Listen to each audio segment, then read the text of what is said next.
像在砍柴。哎呀，郎君呐，真是个好人呐！我年纪大不中用了，小莲呢又瘦弱，平时柴房里用的柴火啊，全是外头捡的树枝，郎君见了便一大早砍了些木头来，到现在还一点没歇着呢。郎君刚让小莲拿的汗巾，既然姐姐来了，便让姐姐去给郎君擦汗吧。哎呦，去！什么？要我给他擦汗？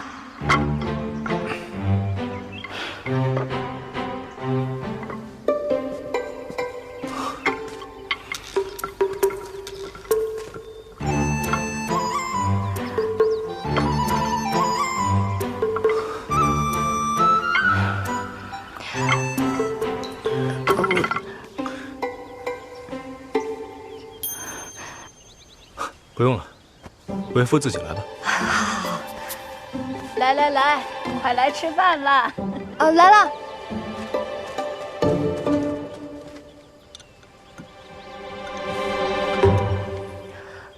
小莲奶奶，哎，我们昨日在村里逛了逛，十分喜欢这乡间野色，不知能否多叨扰几日，顺便打听一下去玉京的马车。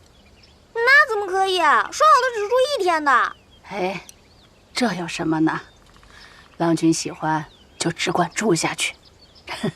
车马的事儿让小莲帮忙，反正这孩子成天乱跑。我不要。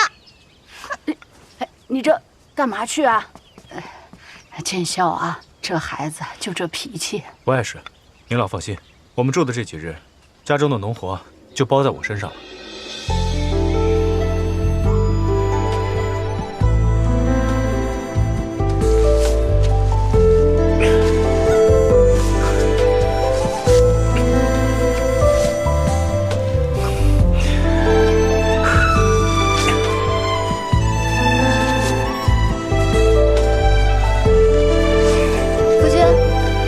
休息会儿，喝口水吧。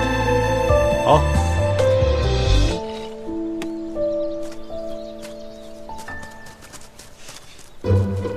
说好的1天就走，你们说话不算话。是你太好骗啦！我一定会盯着你们，看看你们到底想干什么。坐。好。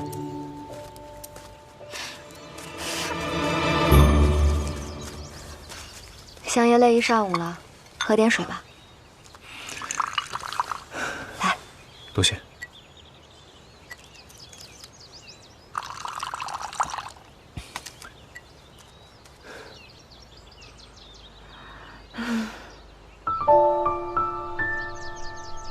这村子虽然清贫，但村民们倒是都悠然自得。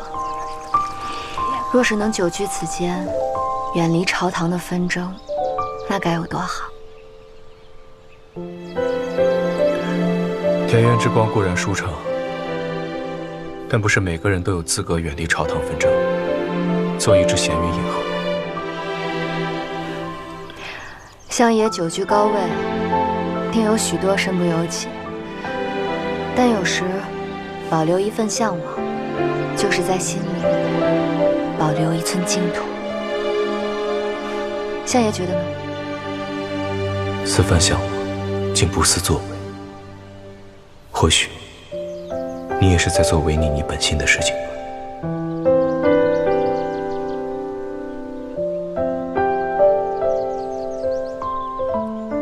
江桃花，若你不是北苑公主，该有多好？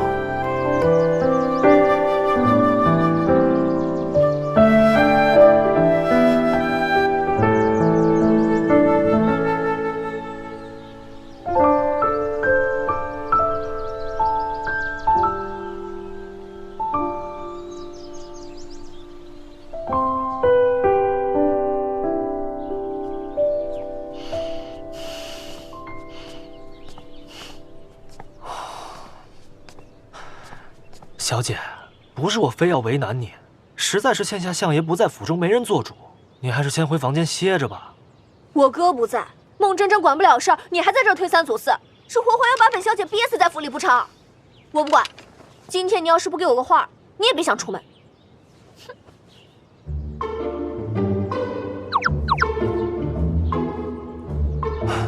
好吧，那我就不出门。啊！你什么意思啊？多有得罪，但事关青影小姐的安危，属下也没有办法。带小姐回房，这一阵子务必照看好她。是。我不要！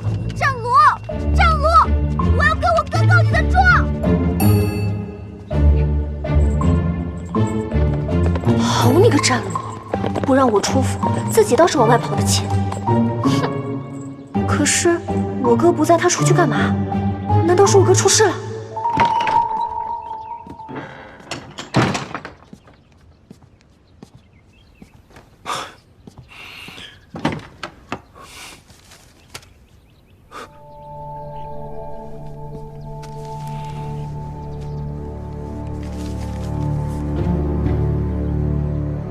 半幅日照千峰图，剩下的又准备给谁？看来你曾为朕尽心，所谓结盟，不过是你求生的幌子。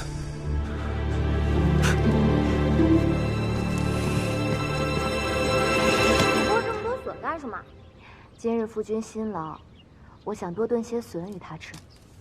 可这也太多了。无妨，夫君爱吃。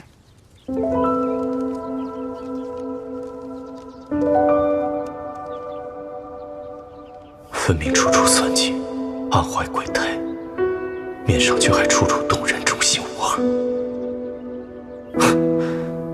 枉我自诩阅人无数，竟差点也被骗了去，不惜以身犯险来救你。身在也，日后此女万万不可轻信。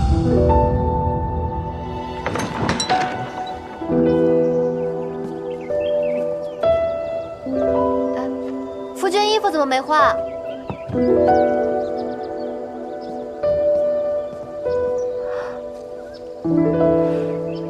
郎君这副模样好生吓人。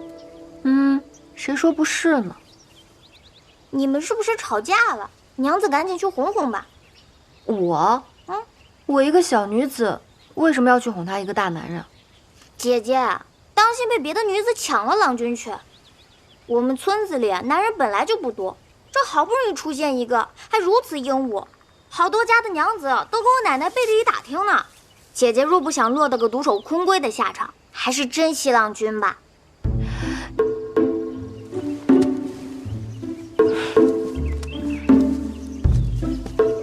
这些小娘子真是瞎了眼，竟能看上这么个贱相。郎君好生有力气，身板真棒。要身板棒跟你有什么关系啊？郎君，中午去我们家尝尝我们家的手艺。不是我自夸，我家丫头啊做的一手好饭食。去我家今天杀了只鸡。你家丫头不是已经定亲了吗？你怎么那么多心思啊？不必了，我只想清静一会儿。哎呦，清静这俩字儿啊，从郎君嘴里说出来真好听，定是读书人。郎君家住哪里呀？哟，还打听上了，你消停点吧。人家郎君已经成亲了，有正经娘子的。夫君，来了。哎呦，你不是还让人家去你们家吃鸡了吗？你快来吃饭吧。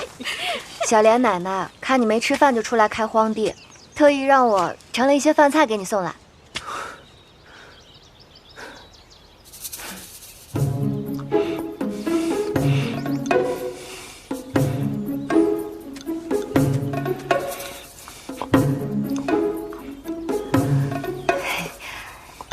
你说啊，你身为一个丞相，这种起地来比那些庄稼人还要熟悉，莫非你说的重要事就是种地？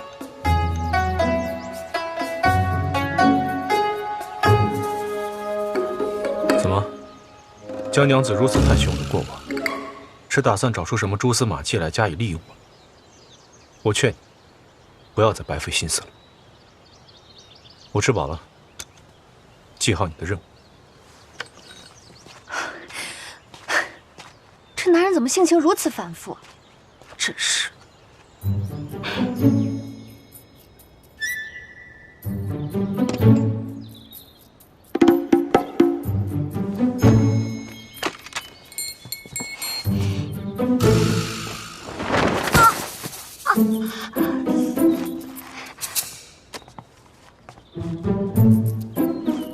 青影姑娘，好巧啊！今日在院墙习练轻功，出了点小意外。殿下是来找我哥还是江娘子的？自便啊，自便。你这是要偷溜出去吧？对啊，我是去找我哥和江娘子的。找江娘子？她可是出什么事了？跟那天她在街上打世子有没有关系？他打了世子，怪不得，是他奸妻，不多说了。哎，等一下，我也去。你金尊玉贵的又不会功夫，去了也没用啊。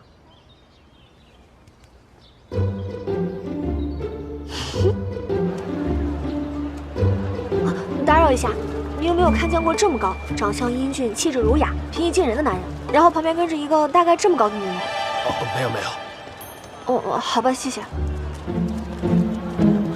哎，青影姑娘，嗯，你刚才描述的都是沈相？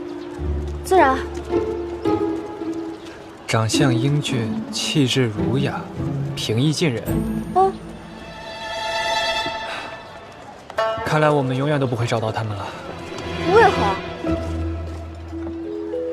要我说，沈在野有此一劫，纯属是因为他自己树敌太多，乃命中注定。他做的那些恶事，不是不报，就是都在等着他一朝失势就群起而攻之。你们这些人才是读书读傻了，谁好谁坏都看不准。哼。好，那他是大好人。你之前救回来的那些姑娘，他怎么不管不问的？姑娘救我！那边有个歹人一直跟着我，我害怕。姑娘救救我吧！什么？光天化日之下，他们竟敢如此猖狂！我去帮你教训他们。好。哎，青影。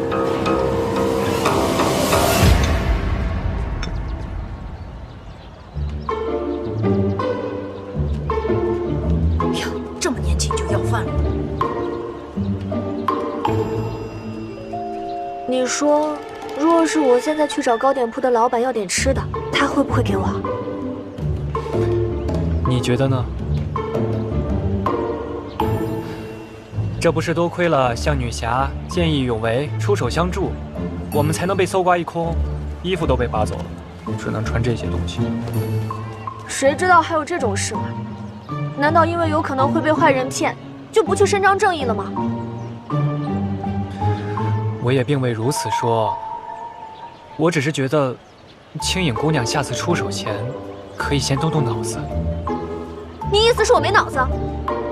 好，我没脑子，我不拖累你四王子，你我就此分道扬镳，我自己去救我哥。哼！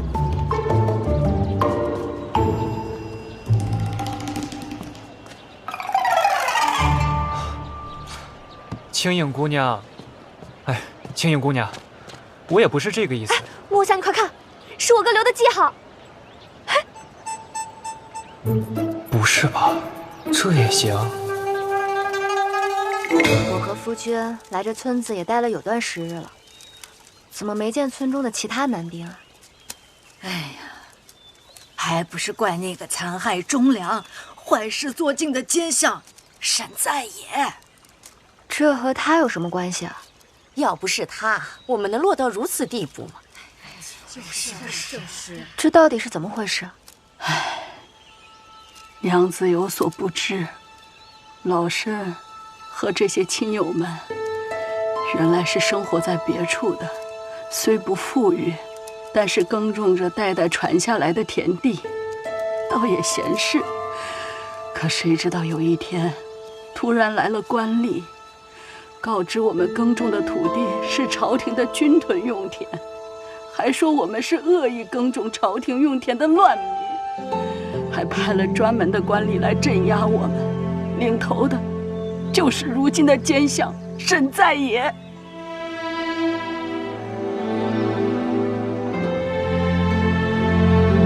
可不是，带着兵马，差点屠了我们整个村。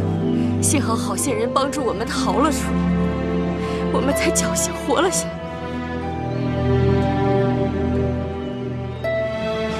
朗朗乾坤之下，竟有如此罔顾律法之事。娘子不知道啊，后来我们还派出去人打探消息，这才知晓，所谓的军屯用田，就是个幌子。实际上是朝廷有些权贵看中了我们那片祖传的田地，想要霸占，才将我们诬陷为乱民。沈在野这个奸相，当时便和那权贵串通一气，坑害我们。没了地，我们生活更艰难了，只能靠着家里的男丁外出做活计，寄钱回家。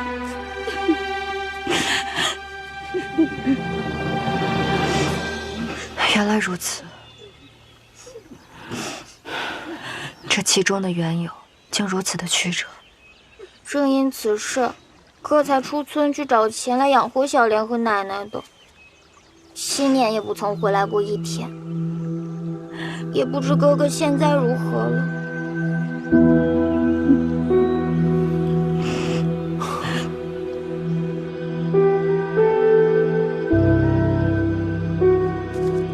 只见过故交朋友满天下的，没见过仇人满天下的。真没想到，就这样的乡野村民都能和相爷有一段恩怨过往。我现在啊，可是不敢让他们知道我们的真实身份了，不然到时候不一定出什么乱子。那就请江娘子学会闭嘴。我们现在是一条船上的，我自然是不会泄露。一条船，是一条船啊。所以你啊，最好就是对我好一些，只当做积德行善了，不然等到了落魄的时候，连个帮手都没有。如果有一天我真的需要江娘子来搭救，那还真的是有时无益。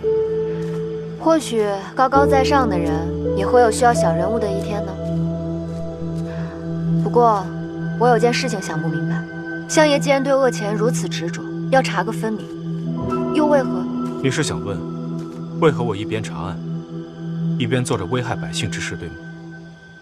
嗯。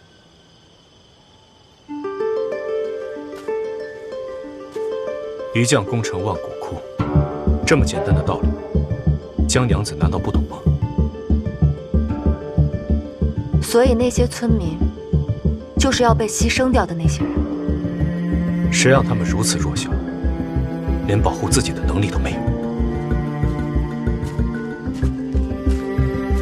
没有人会永远弱小，他们也会凭借手中的笔墨刀剑，成为能保护别人的人。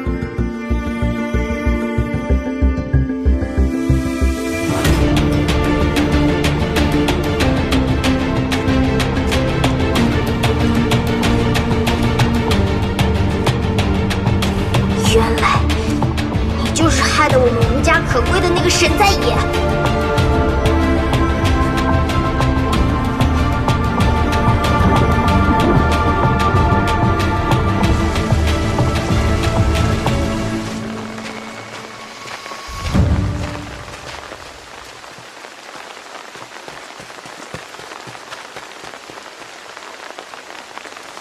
奶奶，我回来了。哦，回来了。嗯。哎，小莲啊，哎呦，刚好啊，今日是镇上的集市，你呢一会儿带着郎君，带着小娘子去镇上找车马行，问问去易经的行情，早去早回啊。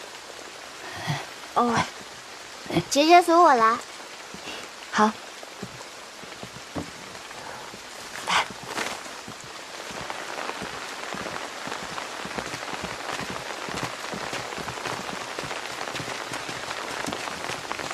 走吧，小莲要带我们去镇上。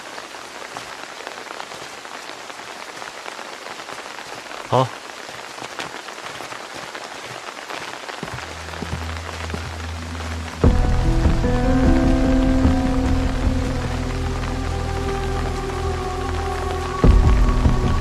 小莲今日为何如此古怪？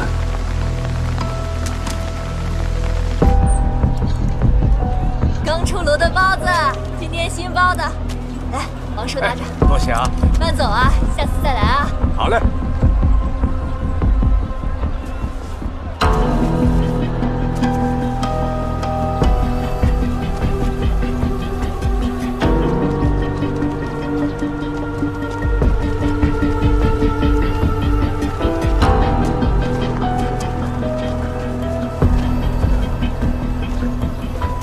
小莲，你今天不对劲了，怎么这么安静？你不是最想我们走了吗？若是走错了路，现在换方向还来得及。没走错。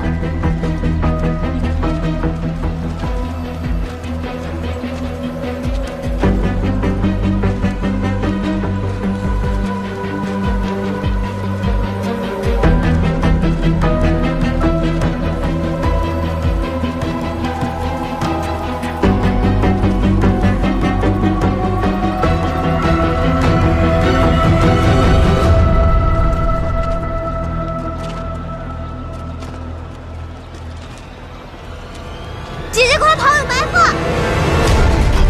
抓住他们！别让他们跑了！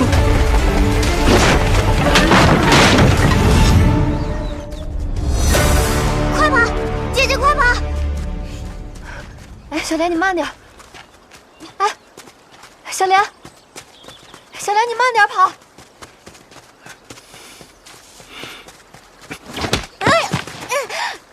小莲。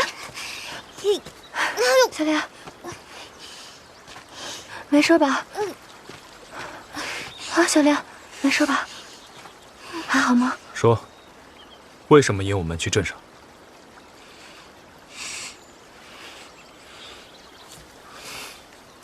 你干什么？来，起来，来，起来。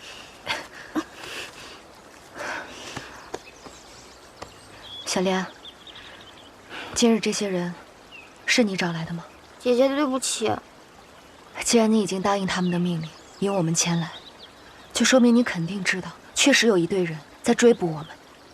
可我们这几天并未做过任何伤害你们的事，为什么要害我们？因为他是奸相沈在野。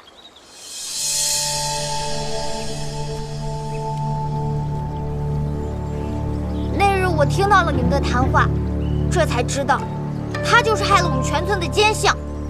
如果不是他，哥哥就不会外出做工，哥哥不去做工，就不会被那些人扣下。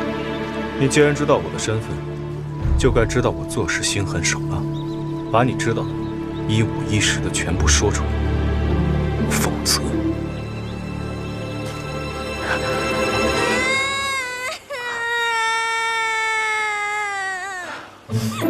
好了，不哭了，小莲。好了好了，不哭了。好了，小莲，不哭了啊，不哭了。瞧你干的好事。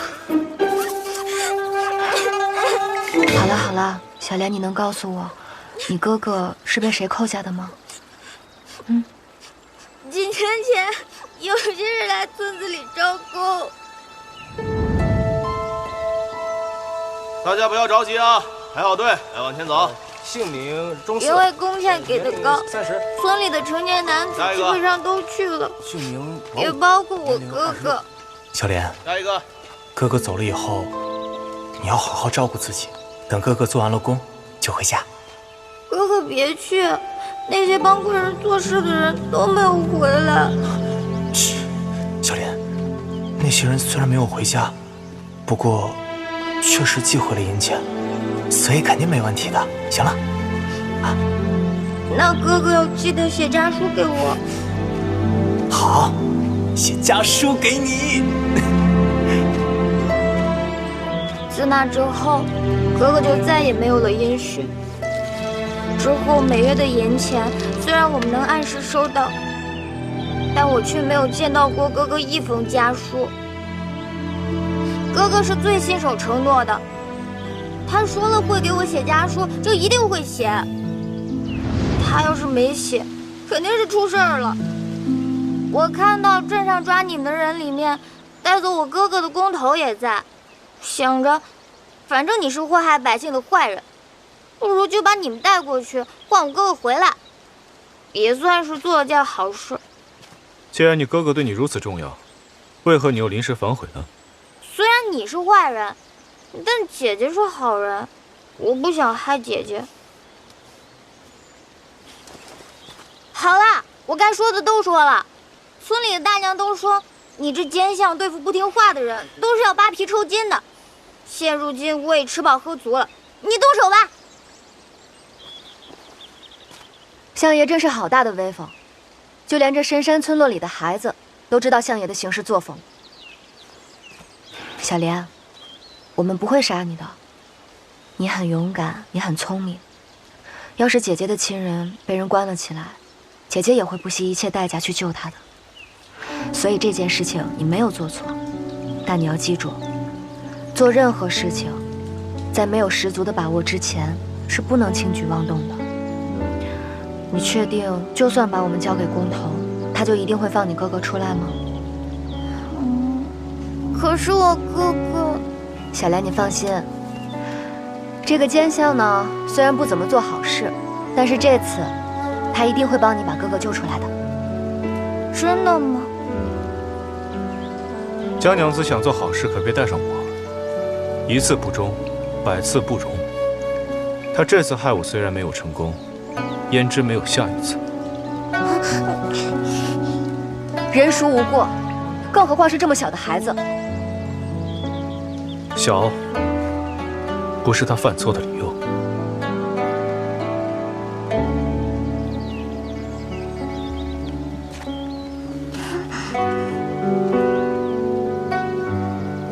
你要护他。是。江桃花，别怪我没提醒你，小心日后被他所致。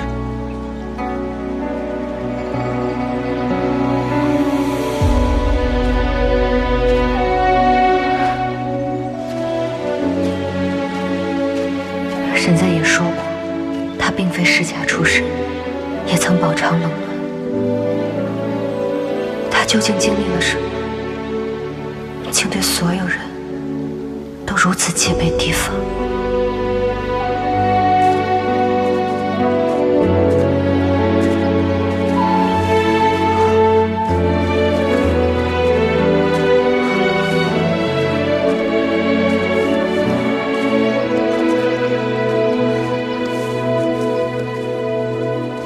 这可怎么办呀？标记在这里断了。啊，那边好像有人。走。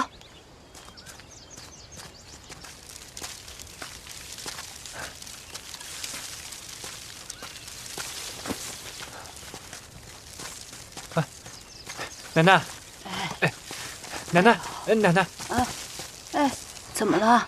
你米袋漏了。哎呦，真是，哎，多谢啊，年轻人。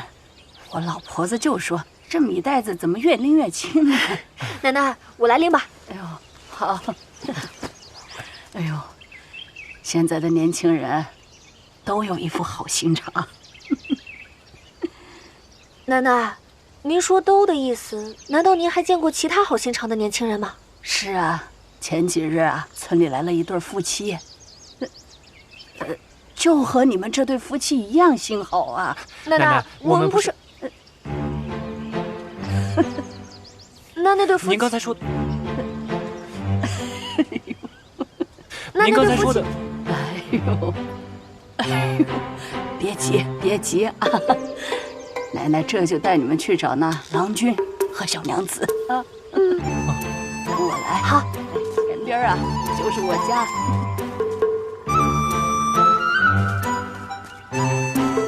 奶奶，奶奶，我回来啦！回来啦！我去给姐姐买了包子。哎呦，真的啊！哎呦，来，你尝尝。嗯，好，真香啊！好吃吗？真好吃。看到此番场景，你还想动杀心吗？再来一口。先无论我如何想，江娘子今日行事确实反常。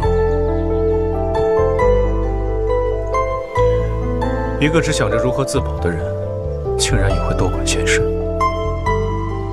或许对别人来说这是闲事，但对于他来说是顶顶重要之事。你毁了他的天真烂漫，现在却反过来怪他诡计多端。若有人能够帮他一把，今日他定不会做出这种危险之事。像相爷这种高高在上之人，不理解底层弱小百姓的苦楚，也正常。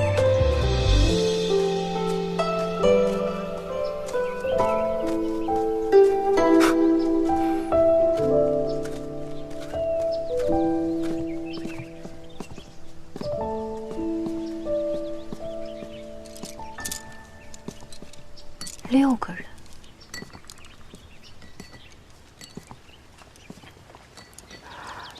奶奶，今日为何比平日里多2副碗筷？哦，自然是来寻你们的人到了村里了，所以老身呢就多准备2副碗筷。等下咱们一起吃饭啊。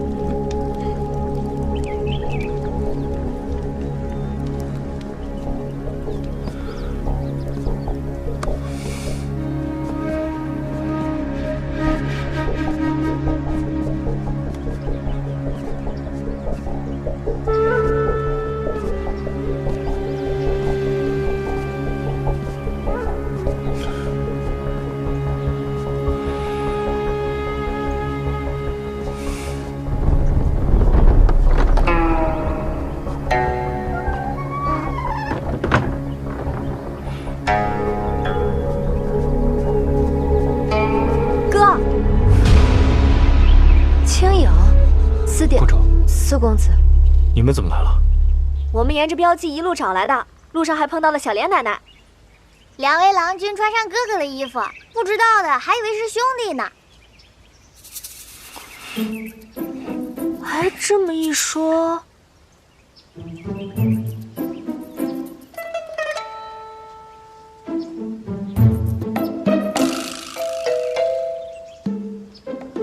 乍一看还真有几分相似哎。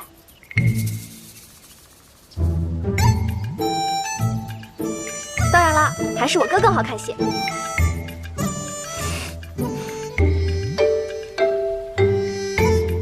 你们几位别在这儿傻站着了，快去做饭吧。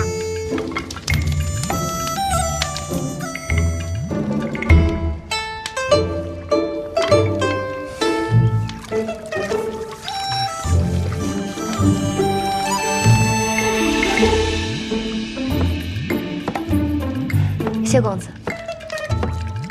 公主这一路是发生什么事了？为什么会到这儿呢？我没事，多谢公子关心。你我是朋友，就不必如此客气了。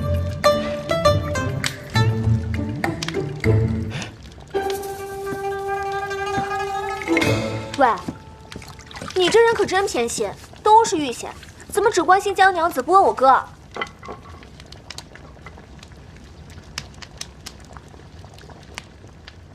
他一向老谋深算，容不得别人占他半分便宜，想必也用不着我担心吧。江娘子好手段，竟能引得四公子这般怜香惜玉，沈某佩服。四公子为人坦荡磊落，承蒙四公子关心，是桃花的荣幸。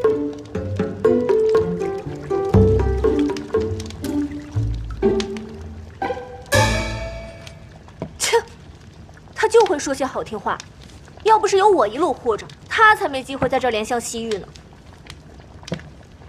虽然姑娘有时有些莽撞，但这一路也确实帮了不少忙，就多谢青影姑娘了。青影，四公子诚心诚意跟你道谢，你言行间却对他多有无礼，还不认错？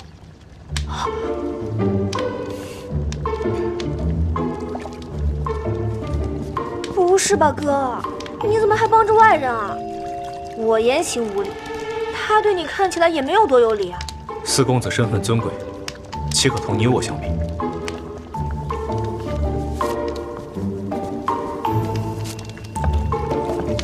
说我以下犯上。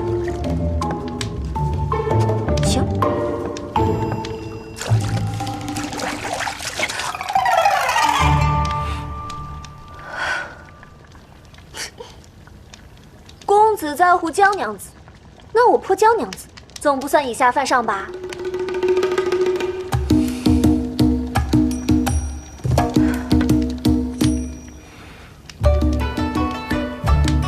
青影妹妹，我可不是你能欺负的。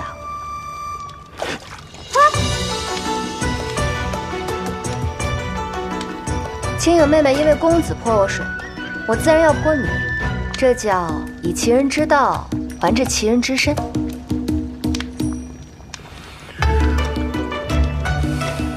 你敢泼我哥？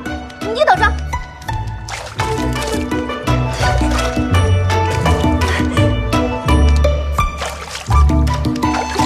哎。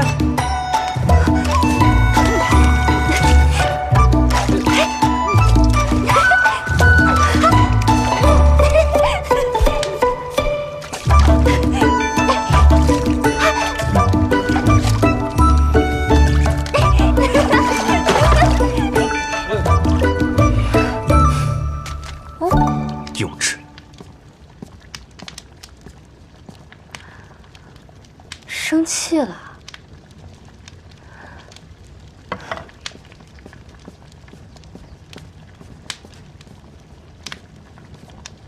奶奶，哎，奶奶，他们两个是不是吵架了？没吵架，他们可能是在为村子里的事情烦心吧。村子怎么了？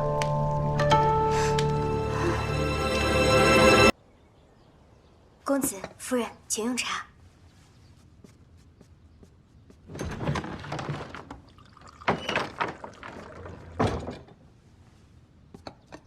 珍珍，你实话与我讲，这些日被禁足，府上可有苛责你？大哥放心，我虽被禁足，但却过得比往日更加舒心自在。大哥，你日日与世子在一起，近来可有发现世子有什么异常动作？并未发现什么异常，可是你察觉到了什么？相爷和江娘子已经好几日不在府中了。什么？那江娘子的丫鬟虽守着征春阁，但相爷跟湛卢却一直不见人影。我心下奇怪，便找府里的眼线探了探，这才知道江娘子院中除了那丫鬟，再无旁人。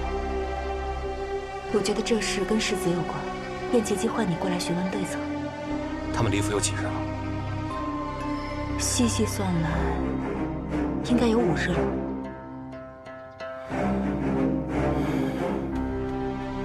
此事不可妄加揣测，我会派人私下调查他们的行踪。你继续盯着，有任何事情及时向我汇报。好。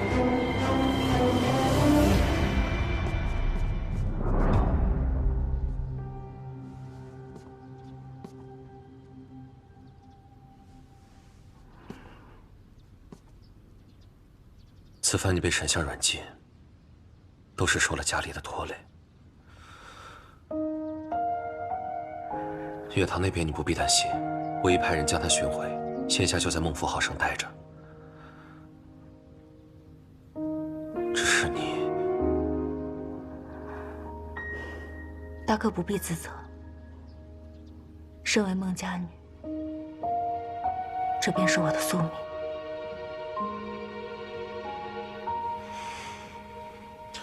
我会想法子，尽快让沈相解除你的禁令。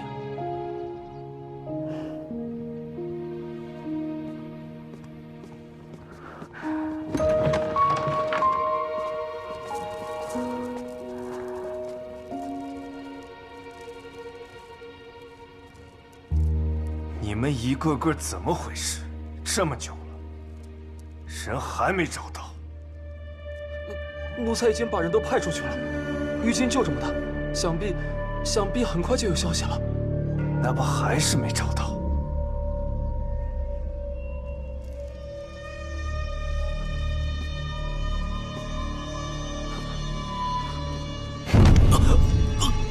住手！怀瑾，世子这时候为何发这么大的脾气？无妨，手下的人没办好是吧？你们都先下去吧。等等，你去通知银矿的工人们， 5天之内，本宫要开采50万两。5天？世子，不可。是。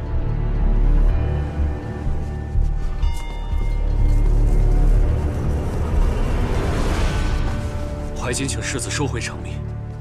之前赌坊一事，主上虽轻放过去，但是未尝猜不到背后会有世子的手笔。如今我们需要韬光养晦，万万不可再大动干戈了。你先起来。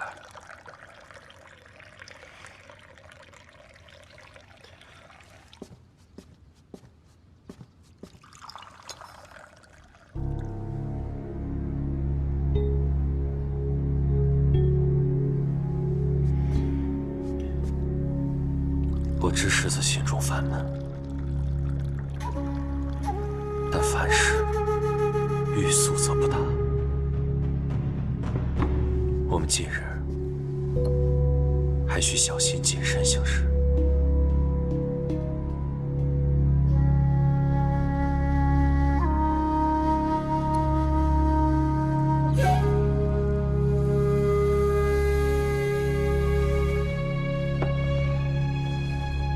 怀瑾，你什么都好，就是性子太温吞了一些。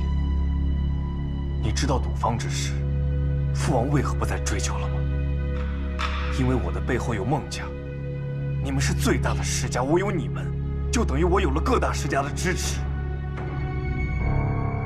之前我也害怕，可经过赌坊之事，我才知道，父王他畏惧世家之权。世子慎言。怕什么？这里只有你我2人，我有什么不能说？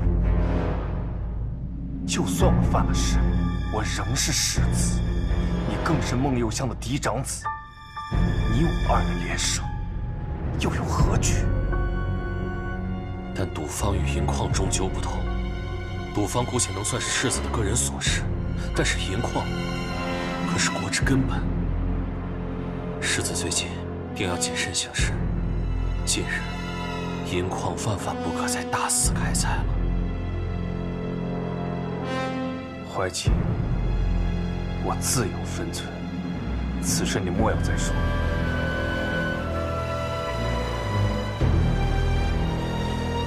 除此之外，世子可还有其他事在做？怀瑾，本宫说了，本宫自有分寸。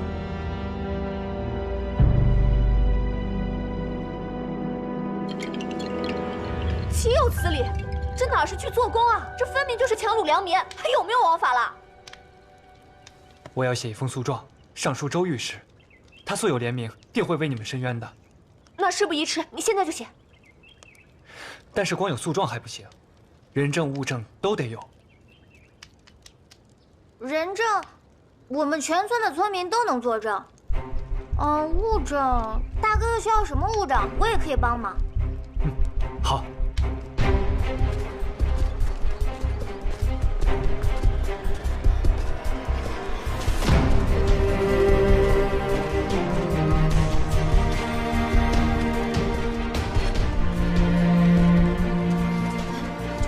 这就是周御史的府邸，应该就是这儿了。我听说，他是为了方便村民随时呈送冤情，所以才会住在这里。他还有一句话闻名于易经：天下一日有无居之日，他便一日不换屋。如此清正廉明，想来定会秉公断案。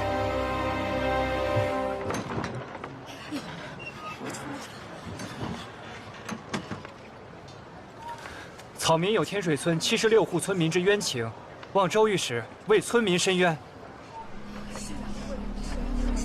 来，速速请进，与我细说。没想到，天子脚下，竟有人敢以招公之名，强掳良民，充私义，简直是胆大妄为。各位天水村的乡亲们，在下一定不会辜负你们的信任。我等静候大人佳音。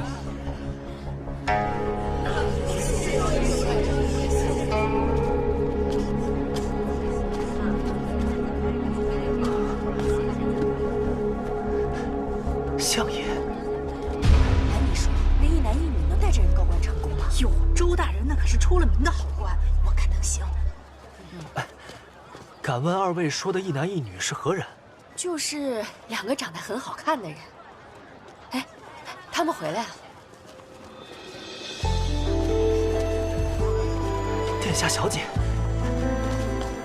战卢，公子小姐，你们怎么会在这里？你说呢？你瞒着本小姐找人，可现在你要找的人被本小姐找到了。相爷，跟我们走吧。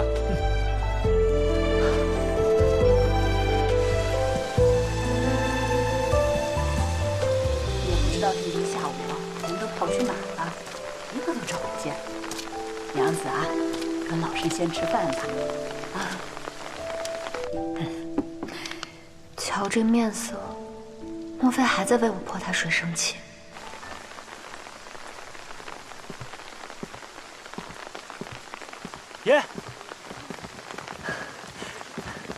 爷，终于找到您了，属下来晚了。战奴，来的正好，不算晚。怎么就不算晚了？要不是在街上遇到了我们，他说不定还像无头苍蝇一样乱转呢。你们这是干嘛去了？个个都看起来这么高兴。我们听闻村民的遭遇，带他们去报官了。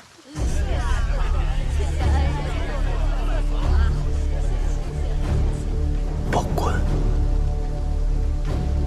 坏了，要出事！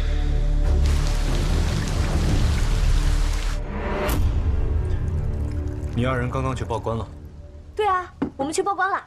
没错，我们将诉状递给了周御史，他为官公正廉明，爱民如子。我相信这件事不日就会有个论断。周御史，只怕我们还没查出个所以然来，就已经命丧于此了。你不必出言讥讽，周御史我见到了，严明谨慎，是个好官。现在证据确凿，是非曲直清清楚楚，这有何查不出的呢？说来新鲜，昭公、鲁民，又不是刚刚才发生的事。他周御史在那破草屋待了好几年，怎么会全然不知？此间背后错综复杂，牵一发而动全身，一纸诉状只会打草惊蛇。谬论！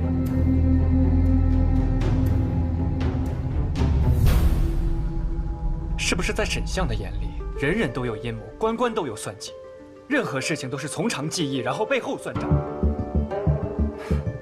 若是如此的话，要官何用？设律法有何用？要我大齐的王室又有何用？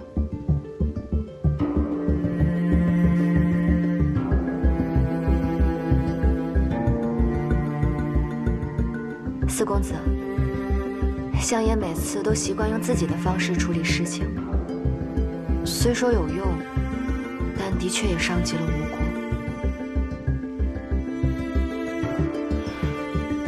现下四公子已经做了，不如再耐心等等。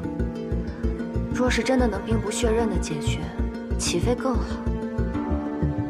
兵不血刃，你当真相信世间有此两全之法？当然，按律法，写诉状、递证据，自当照律法，给裁断、正视听。唯有如此，才能让人们相信律法，才能震慑更多有不法之心的人。你只看得见天水村，那在你看不见的地方呢？有无数的不公，你管得过来吗？难道你要一桩桩、一件件的递折子告状？若不釜底抽薪的话，只会有无数个天水村在等着你。可是只要我还看得见，我就做不到像沈相这样，置若罔闻，视若无睹。一桩桩告下去，公道自然会一点点回来。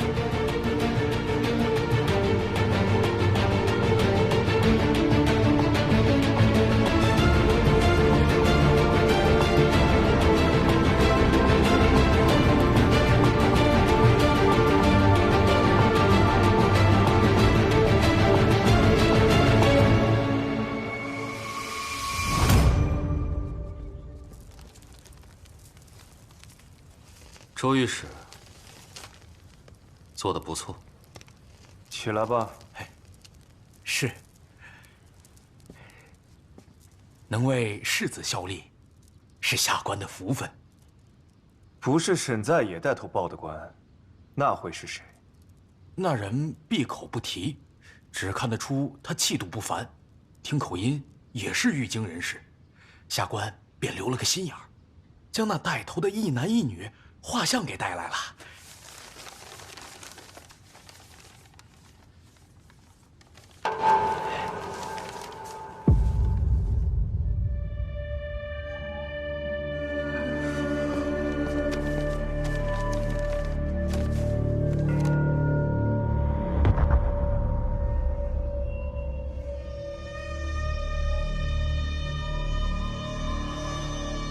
下去领赏吧。不，下官不用赏，只愿为世子马首是瞻。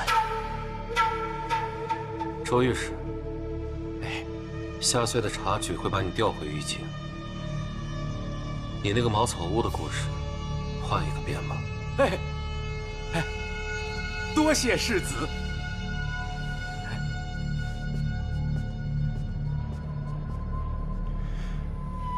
怀瑾，你怎么看？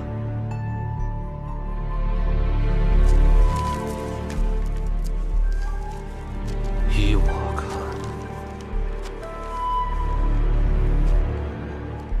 世子，我是不是再三叮嘱过你，赌坊一事就此结果？你既没有一击毙命的筹谋，为何非要在此刻要沈在野性命？他和他的小妾设计让我的赌坊付诸一炬，此仇不报，我颜面何存？然后呢？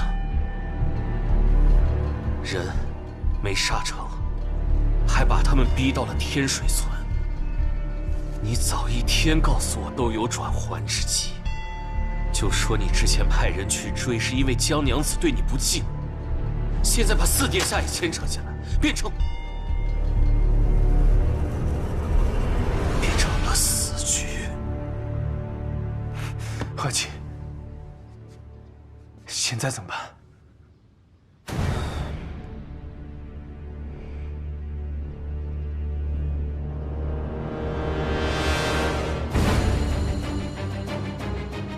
他们在天水村这么久没离开，想必是已经察觉到了恶简的线索。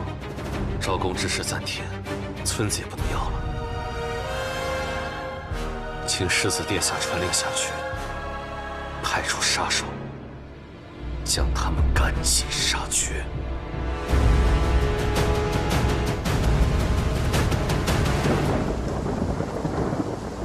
相爷所料不错，今日四殿下和青影小姐一走，那周御史便离开了茅草屋，怕是……猜到了。我先前想通过招供打探虚实，发现他们似有察觉。公道出事了！赵大山，年龄20。菜了，新鲜的青菜。都走了，都走了，回去不招供了。走。不招了，为什么？这算是四殿下前脚过关，他们马上就停了招供。世子肯定知道我就在此地，动作如此迅速，定是那孟怀瑾的手笔。速去召集人手赶来此处，以防不测。明白。世子如此警觉，说明他要动手了。现在敌暗我明，我必须要提早布局。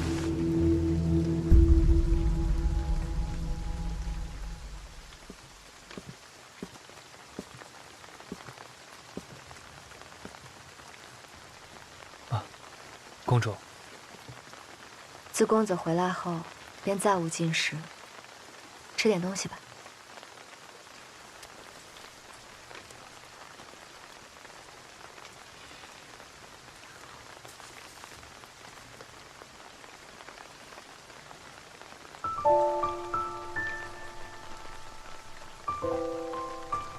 我年幼的时候，对吃食非常挑嘴，无论什么山珍海味我都吃不下，唯独母亲给我做的芋头，吃得不亦乐乎。母亲没办法，便只能将这芋头变着花样做了给我吃。自从母亲逝后，我也好久没有吃过。真是巧了，我在北院，与弟弟也经常吃这个，难怪见到公子总会想起胞弟，想来早就有缘分在了。实不相瞒，我初次见到公主的时候，也有似曾相识之感。公主若不嫌弃的话，日后可以把我当成弟弟看待，我也是公主如长姐。那真是太好了。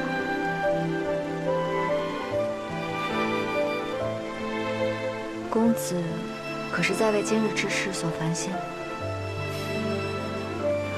我内心认定之事，便不会再改。今日在席上听公子一番话，犹如醍醐灌顶。公子的磊落和赤诚之心，让桃花钦佩不已。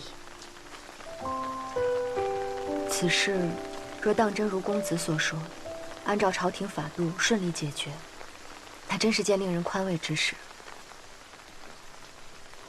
只是，在桃花心中，其实是认同相爷所说的。我们来到这里以后，一直未曾报官，也是担心会出现官官相护的局面。若是打草惊蛇，反而不妙。我知道你们的意思，但是吾以规矩不能成方圆。若没有律法的话，便对权力没有了约束，强者就可以随意欺凌弱者，国将大乱。而我们这些手握权力之人，自己都不能遵守律法的话，那律法的存在也便没有了意义。如果没有律法约束，又何以谈国呢？我之所以坚持报官，正是以此理。公子心怀大义，桃花自愧不如。其实这一切，也是一位故人教我的。故人？对，是他教导我琴棋书画、吟诗宋词，还有一些圣贤之道。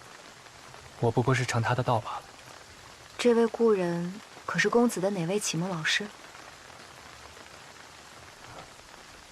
是我的表哥。表哥？对。我的表哥，他是一位奇才，也是我一生都在追赶的人。故以天下贵。跟我读这句：以政治国，以其用兵，以无事取天下。表哥，这句话是什么意思？就是说，以正道治国，国家才不会陷入混乱；以奇谋用兵，才会有打胜仗的本事；以不搅扰臣民来治理天下，天下便会长治久安。我表哥一家，书香门第，世代为官，对我大齐一直忠心耿耿，却被我母亲一事所牵连，落了个被灭门的惨局。谢家人一个活口不留！杀！父亲，父亲！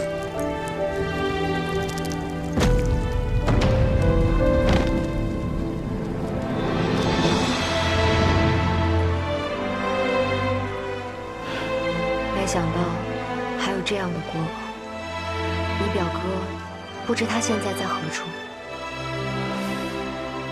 他早已不在了。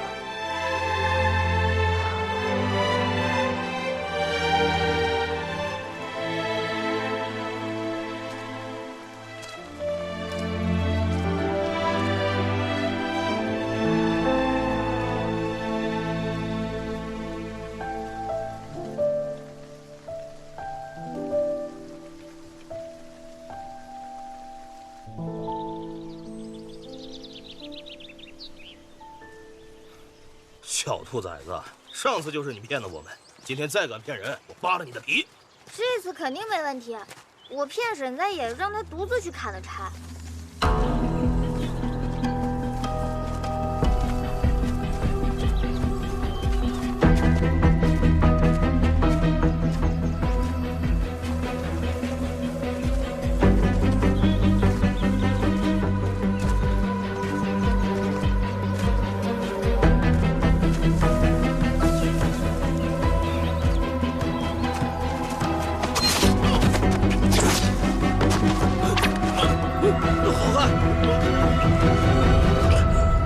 吃什么了？替我办件事。什么事？带我去你们做工的地方。这可不行，不行！你现在有的选。我知道你上头有主子盯着，你只需要把我安排成你的小厮，带我过去即可，其他的不用你操心。那我的毒怎么？事成之后，自会给你解药。好，好。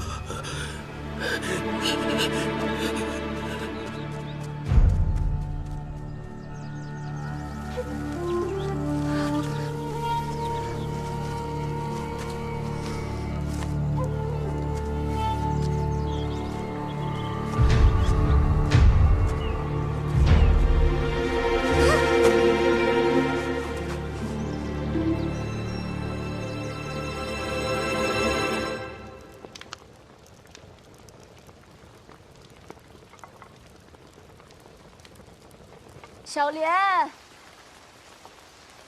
小莲，奶奶，哎，怎么了？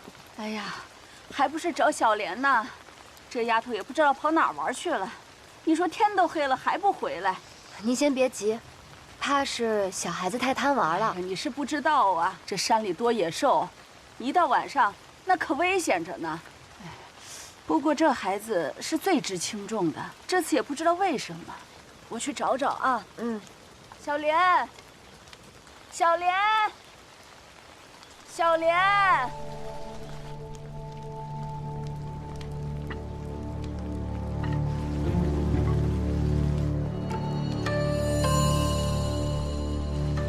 这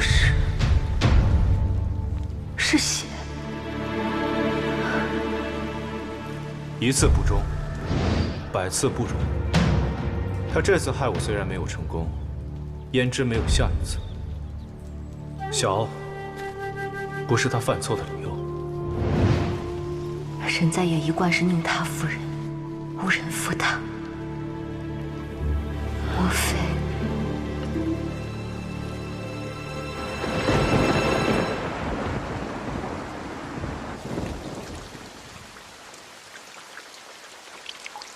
何事？小莲一整天都不在村子里，相爷不觉得奇怪吗？小孩子贪玩误了时辰罢了，有什么奇怪的？小莲之前背叛过我们，相爷做事。你觉得是本相杀了他？我不是这个意思，我是想说，是本相杀的又如何？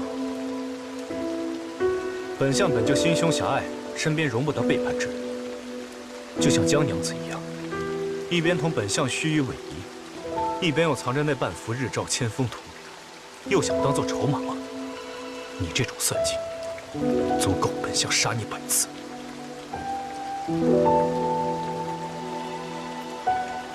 我衣袖中的那半幅画，被你看见了。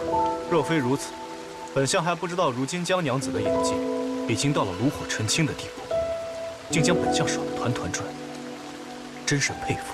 相爷，我事到如今，你觉得我还会再相信你的话吗？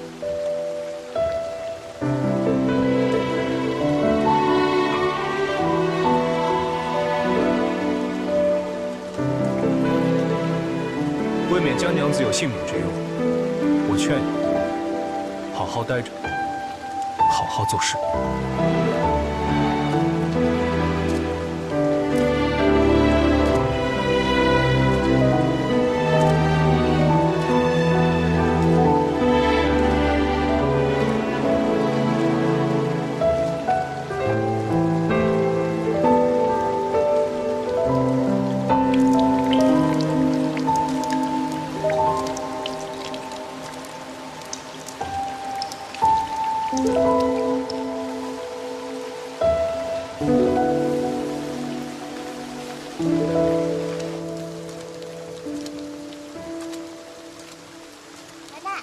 这是青云姐姐带我去镇上买的白卷糖，多好吃啊！可多了。是吗？快吃，快吃吧，奶奶不吃啊。吃一点嘛。好。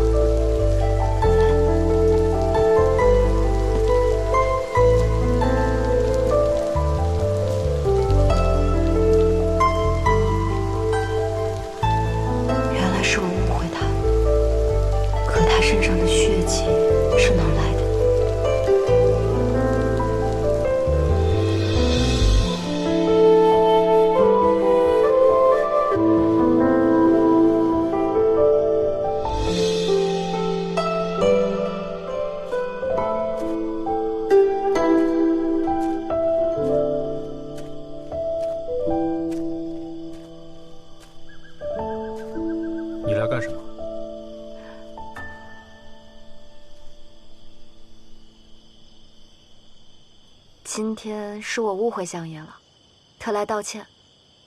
我看相爷回来一直未用饭，吃个桃子吧。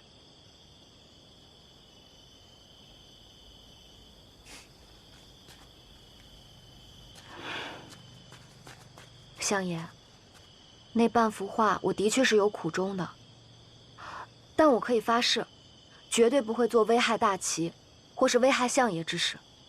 如违誓言，便不得再与亲人相见。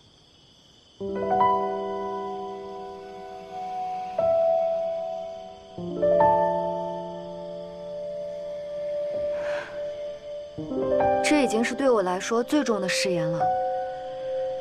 相爷还不相信我吗？她不过只是个婢女，值得你如此。青苔于我而言，从来不是婢女，是家人。别走。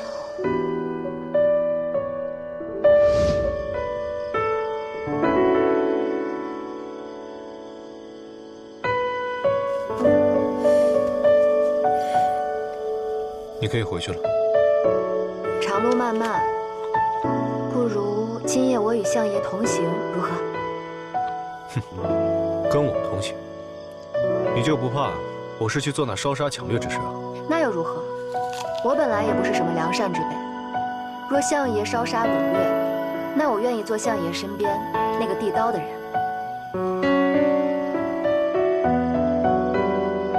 况且，相爷今夜要去做什么，小莲都已经告诉我了。你利用小莲找到了工头，威逼工头带你去了工地。相爷是想要追查恶钱的源头，这是在做好事。我敬佩相爷都只嫌不够，怎么会怕与相爷同行呢？你答应了？大爷，我来了。好汉，这怎么多个人呢？多个人何妨？赶紧出发。是，跟我来。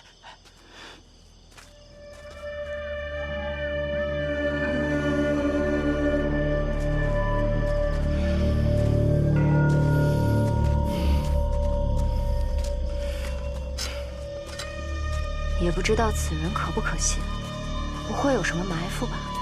你看上去如此淡定，是不是早就安排好了？你倒聪明。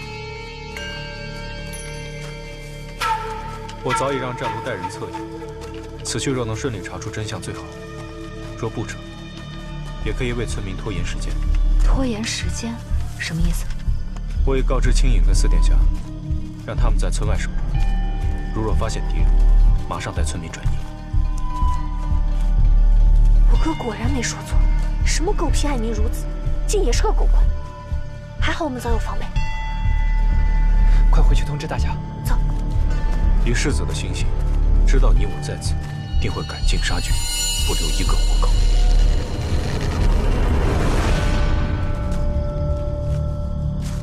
果然来了。小心！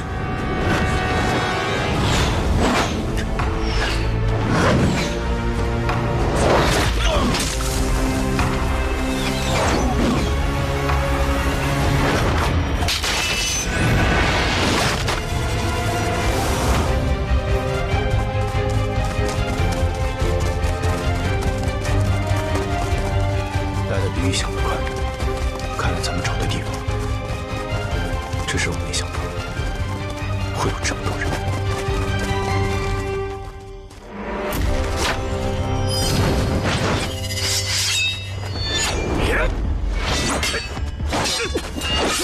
战卢那边怕是被拖住了，希望青影他们能够及时转移村民。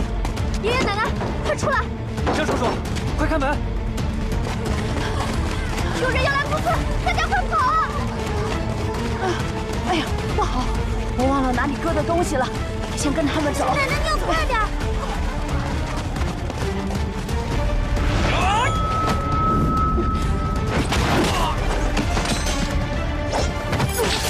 杀了他们！小心！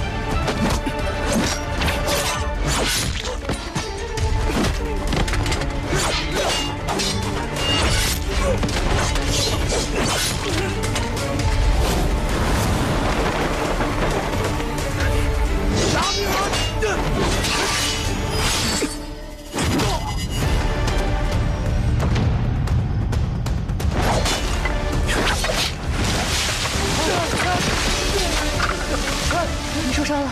别事，快走。可走，走。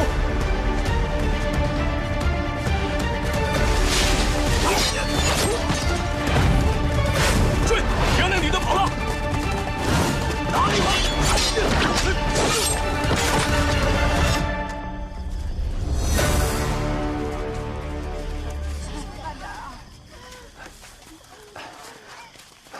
木霞，人齐了吗？青云姐姐，你那边有我奶奶吗？不是在你们这儿吗？小莲，这样，你带大家先往东南方向走，穿过一片竹林，那有一处住宅，你带大家在那里等我跟姐姐，我们马上就回来，好吗？你怎么知道？你哥告诉我的。那一定要把我奶奶找回来。放心吧。那大家随我来。走。